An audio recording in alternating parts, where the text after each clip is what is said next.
একটা সময় বলা হতো হল সংকটের এই বাজারে ভালো সিনেমা হচ্ছে না, আর তাই সিনেমা হলগুলো থেকে মুখ ফিরিয়ে নিয়েছেন দর্শকরা।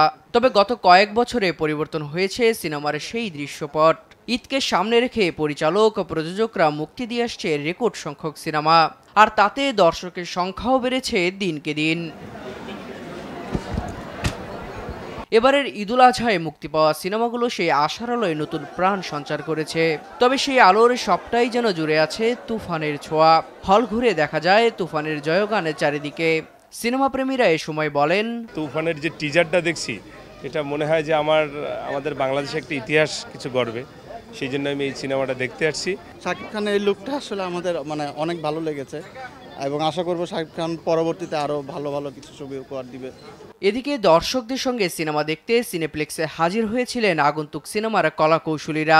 সিনেমা দেখে বের হয়ে তারা বলেন, প্রত্যেকটা দর্শক রিয়াকশন, দর্শক এখন অনেকে আছে চারপাশে, খুব ভালো ছিল, খুব ভালো ছিল। আমি ওর পুরো অবাক হয়ে গেছি। এরকমটাই আশা করছিলাম।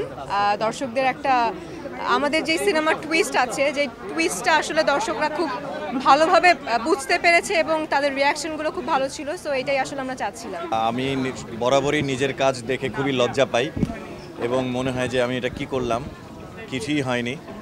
কিন্তু দর্শক সম্ভবত যার রিয়াকশন দেখলাম তাদের পছন্দ হয়েছে। সো তাদের পছন্দ মানেই হচ্ছে আমার পছন্দ। সিনেপ্লেক্সে যখন সিনেমা নিয়ে অভিনেতা অভিনেত্রীরা তুলছেন তৃপ্তির ঢেকুর, ঠিক সে সময় খবর আসে কালোবাজারিদের দৌরাত্মে টিকিট না পেয়ে রাজধানীর ঐতিহ্যবাহী সিনেমা হল মধুমিতা ভাঙচুর করেছেন দর্শকরা।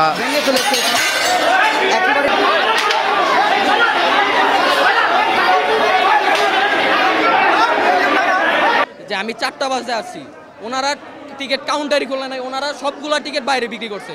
আমরা এখানে প্রায় 4 থেকে 500 মানুষ দাঁড়ায় আছিলাম, মানে একটা টিকিটও ওনারা ভিতরে বিক্রি করে না। শাকিব খানের ছবি ভাঙচুর সবকিছু করে হলে শাকিব খানের মুভি দেখতে হবে, ওই জন্য মনে করেন ভাঙচুর করছে। গ্যাঞ্জামের পরেই ব্ল্যাকে টিকিট বেচা বন্ধ করে দিচ্ছে, পরে কাউন্টারে এখন দিতেছে, ব্ল্যাকে এখন কোনো টিকিট নেই।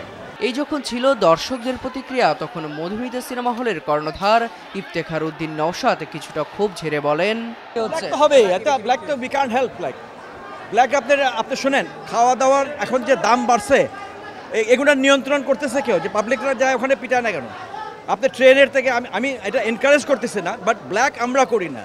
ব্ল্যাক যারা করে তারা করবে। আপনার এটা তো ইউ ক্যান্ট স্টপ। ক্রিকেটের টিকিট ব্ল্যাক হচ্ছে, সব জায়গায় ব্ল্যাক হচ্ছে।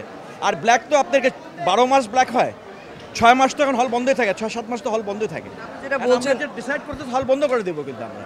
বাংলা সিনেমা দেখার জন্য এই অপেক্ষার দীর্ঘ লাইন, টিকিট না পেয়ে হতাশা, এজন্য ফিরিয়ে নিচ্ছে বাংলা সিনেমার স্বর্ণালী সময়ে।